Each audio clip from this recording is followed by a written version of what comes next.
Hello, hello, and welcome to Ball Over Passion. As you've seen, Nuno Tavares is signed, so let's get going.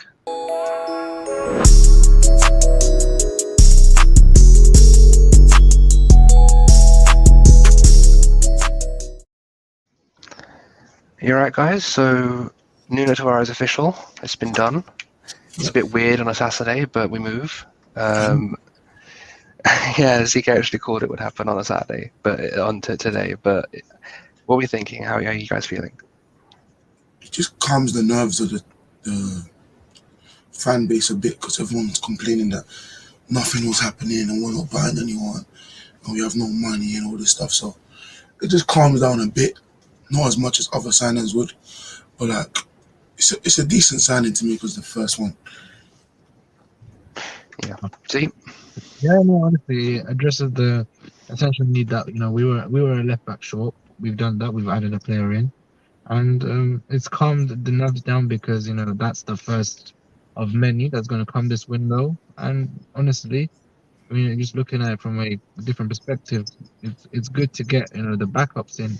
Now we can start working on the signings that raises the floor really. So yeah.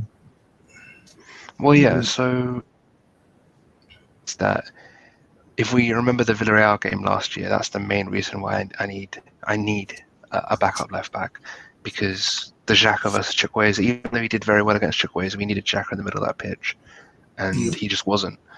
And without him there, it was When we lose yep. Tierney, it's that you either put Saka left back and keep that threat, but you lose something at right wing, or you put Xhaka left back and you lose something in the midfield.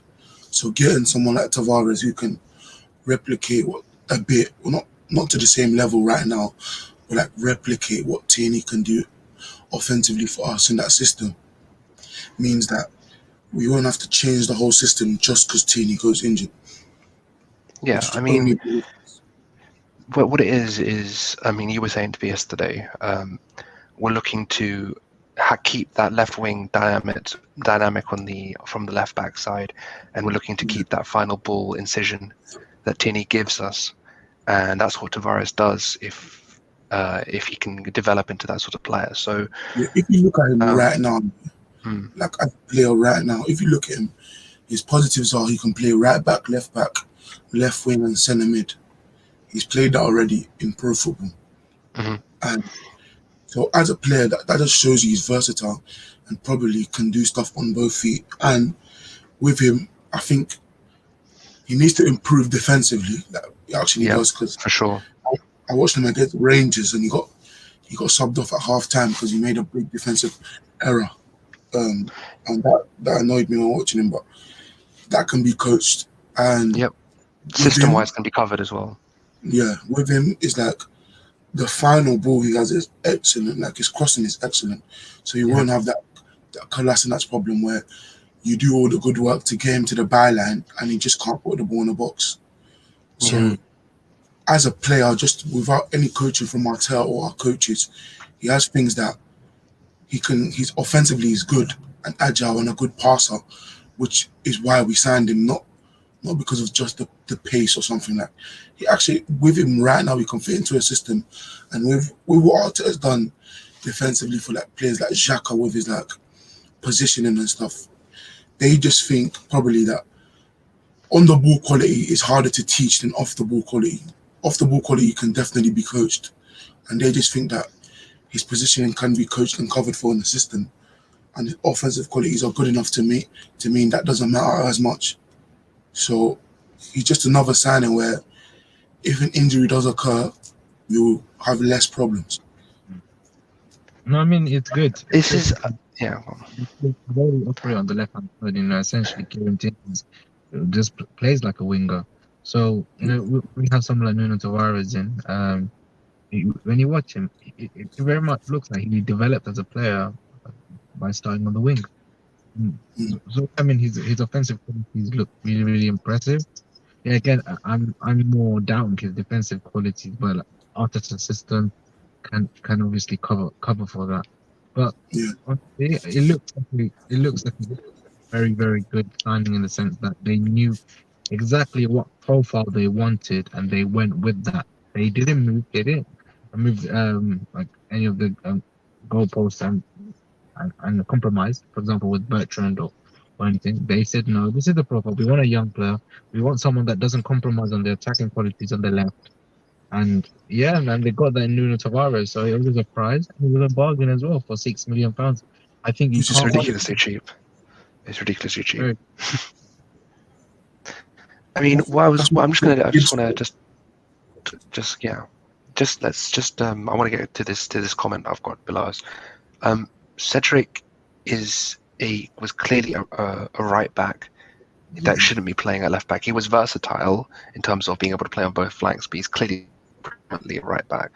So there's a difference between versatility and signing to a profile. This is clearly a profile signing.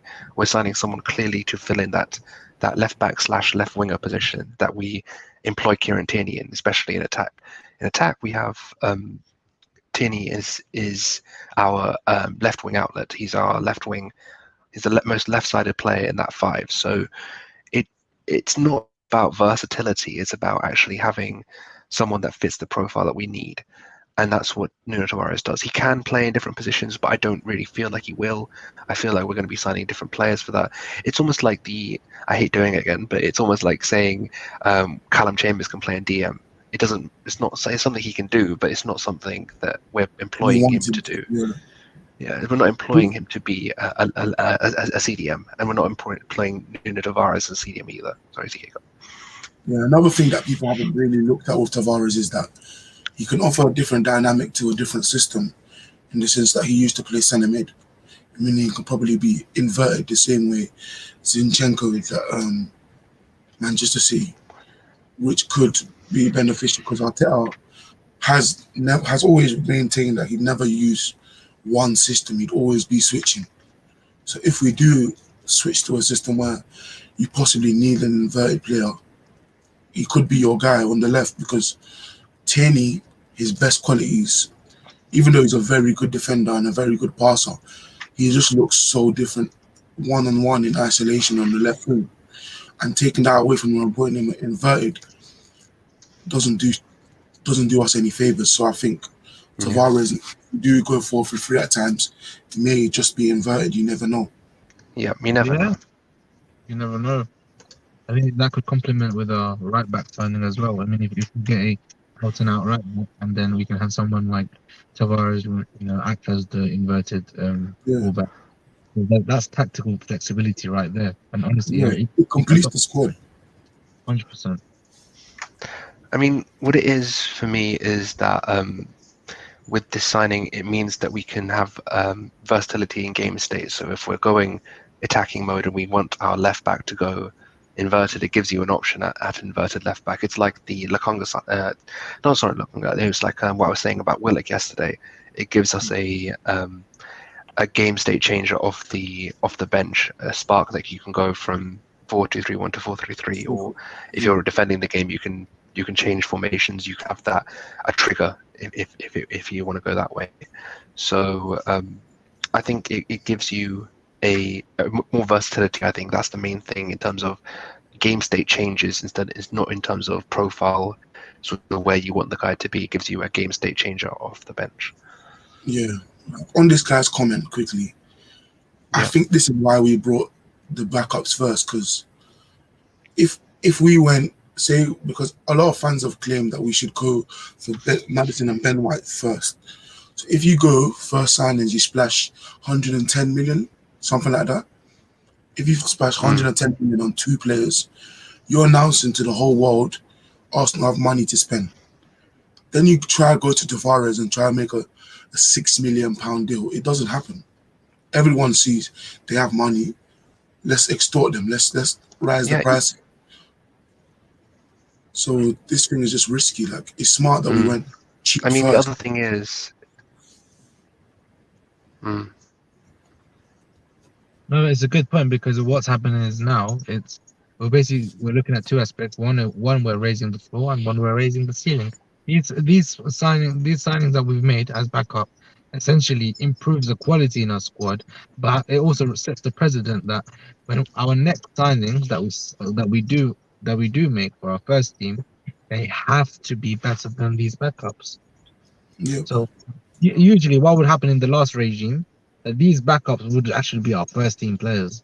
Would Yeah. sign, and we'll be like, yeah, they're very shrewd signings. Let's watch them develop into a first team, first team player, and that's it. We'll draw the line and move on. But clearly, that's not what's happening. We're signing these players to develop, and also signing the first team players, that could, take the team to, to a different level. So it's good planning. It's it's good planning. I don't think people can see the bigger picture yet because of the pessimism in the fan base. But look, if you think about with a calm mind, this is one of the most cleverest things that they've done in a long time. Mm. I mean, before because we came to get short today, but I want to know, where do we go from here? What's the next move you feel? I think the next announcement will probably be Lokonga Right. because, and then Ben White. I just think signing Lokonga covers Mm. for Partey because if you watch throughout our season when Partey got injured, we struggled. So that Partey Yeah. backup just again does the same thing for the Tierney thing. Tierney gets injured, we have a backup there who can replicate to a decent level or good level what he can do, and Lokonga can do the same thing. So it's just covering for the cracks that we saw last season. Mm. See, Yeah, no, I think the same. Hunger will be announced, and then shortly after, probably Ben White as well.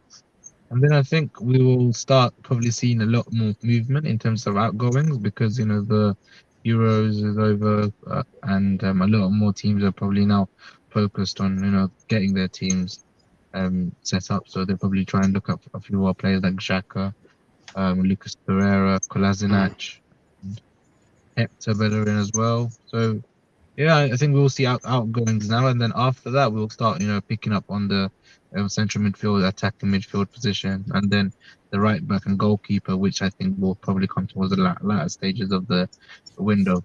So we're not far off. Honestly, we're not far off. I think we're just being a bit too pessimistic for the sake of it. Honestly, Yeah.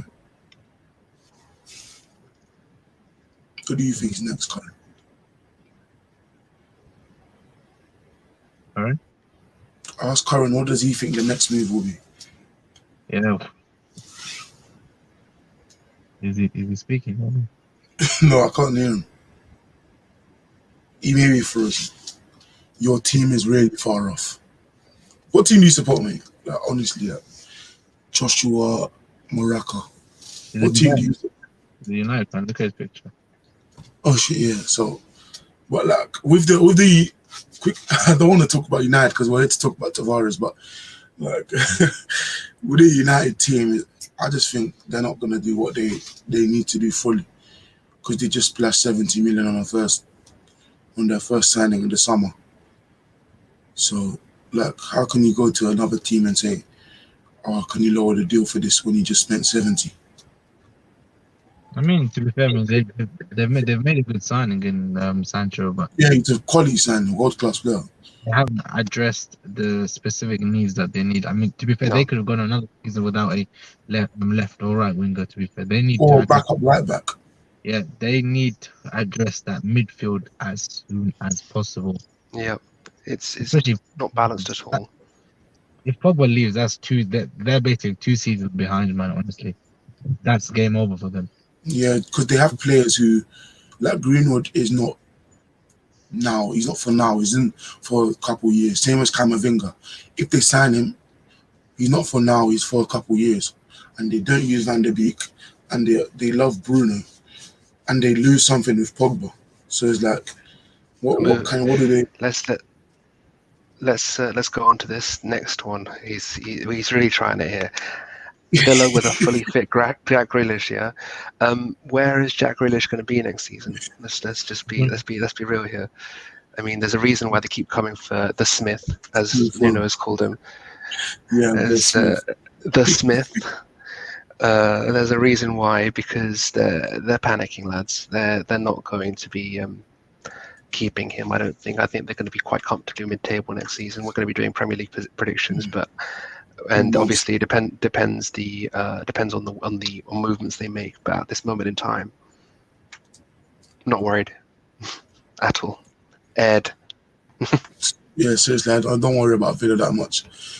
And United is a weird one for them because they were like, it looked like at a point where they were about to sign Varane, and then a week later, it looks like they're nowhere near, which is just very weird from a United standpoint. But Varane has done this before to United in the sense that he's come close to signing to United, then got a new 4-year deal at Real Madrid or something. So he does this a lot. But we want to see on United. We'll talk about in a month who they really sign. Yeah, let's not go on for different tangent here. This is about Nuno Tavares. Let's give him the credit he deserves for joining Arsenal. And yeah, keep it there. 6 million is really nothing though. And it's not 6 million up front, is it? No. It's like 3 and 3 or something. Something like that, yeah. And then there's add-ons as well. It can rise to like 8, I think, isn't it? That is really nothing. Really, am I right with that, or are we just chatting it? Or say that again. Isn't it? Is it 3 and 3 and then add-ons on top, or is it 6 straight and then add-ons? I think it's going to be 6 straight and then add-ons really. Okay. Yeah. Well, even if that's the case, that's really 6 straight is nothing. Pocket change. I thought of it in a different way. He's also doesn't count as a member in the squad in the sense that he under the age of what? Yeah, under the yeah. So that's another shrewd point as to how we signed him. I don't even know, to be fair. Like, they were very, very smart. They found that profile and they found everything. Like, it doesn't affect the squad. So now we can go in and sign another homegrown and non-homegrown player. Yeah. The numbers, so really good. Honestly, good business. I can't wait to see how this window unfolds on the dock as well, because people are going to see, because if they're starting in pre-season, they're going to see quite a few of these deals go through on the later end of the season.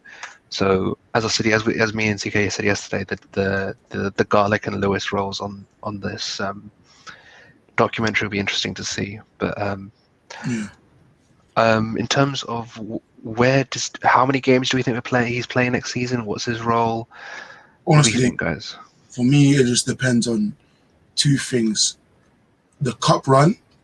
In fact, 3 things: a cup run, Tierney injury, and if he just does get a game and he just does crazy stuff in that game, he'll just get game time. So honestly, it's hard to say. Will 5 from next season, or say that again? Will there be 5 subs from next season? They haven't decided that yet. I don't think so, but it would make sense if it stopped. But I wouldn't. If it doesn't stop, then sure, I think you'll get more. They put 9. They put 9 on the bench, so maybe they wanted to do 5 subs, because 5 subs would be beneficial, but you just don't know them. They keep changing every year. No, 5 subs would probably be the best. I mean, I'm more used to seeing 5 subs now. It was meant to be 5, but at the start of the season last season, do you remember that? I think it was Dean Smith was the manager who made it 19-1 or something like that. So they didn't put it in. It was 3 subs for a bit, and then they put 5 subs a little bit later. How will Tierney, Tavares play without a Xhaka covering them? The system will. You just see who the DM comes in. Yep. We'll talk about that when the DM comes in, and you see, because we'll see how he plans to use them in pre-season. Because the first pre-season game is in 3 days, I think. Something like that. Hibernian is on the 13th of July. So we will start to see his plan in the next, I think we have like 5-6 pre-season games. So you will see stuff he wants to implement for the first time, because this is his first pre-season and he came in December 2019, which is weird. But I mean, for me, it's with the Nuno thing. It's sort of, well, if you're going to have him bomb up, you need cover for him. So it depends on if we're going to have it depends on the system. He might be playing inverted as well. It doesn't really, you can't really tell at this point. So we have to see how he's being utilized, as CK said, in terms of preseason wise. Where is he going to be flying? Is he going to be coming in build up? Is he going to be interacting in the half space and trying to progress the ball? How is he going to be playing? So it's a bit difficult to answer these questions without seeing it. One thing I do want to say is, I've said repeatedly on this show and on Twitter, we can't really judge about how signings are going to be made until the first one has been made, and it's been made now. So you can quite clearly see none of us have a clue what we're talking about in terms of like who is coming in, who's guessing, because we guessed like it'll be a like homegrown left back. So yeah, I thought Thierry Small, I thought Josh Doig, someone like that. I mean, I this is why I laugh. I mean, we, last time on the space last night and on the Gal yesterday, I was literally like, none of us have a clue, mate. There's no way. Like they're signing Laconga and Tavares. No man had heard of these. If you have, then you're either a football scout or a liar, because none of these, or Portuguese, I suppose, or Belgian. But unless you're one of those four, I very much doubt you guys heard. I mean, I don't think any of us heard of him. Did you hear about him, CK? I've heard about Tavares in the past, but that's when Benfica fans tried to compare him to Nuno Mendes because he was at Sporting. So they wanted that big left back. He was rated on the same, well, not the same level, but he was rated as a player who would make them 40, 50 mil. But he just had problems with the fans and stuff. So, because he went to a Barbers and was like, he said something like, F the starting left back. Grimaldo. Yeah. So he just had problems with the fans there. Yeah, I mean, Z, I want to get some final thoughts from both of you before we get off, because trying to keep this one a bit shorter. Nuno Tavares, final thoughts. Privas on Z. No, I think it's a shrewd signing. We have to watch him play for Arsenal before, we have kind of a measure on his ability and how he can adapt to the Premier League. But okay, and my final thoughts on him is that I think it's a smart signing in the way that he doesn't affect the home ground. Say that again.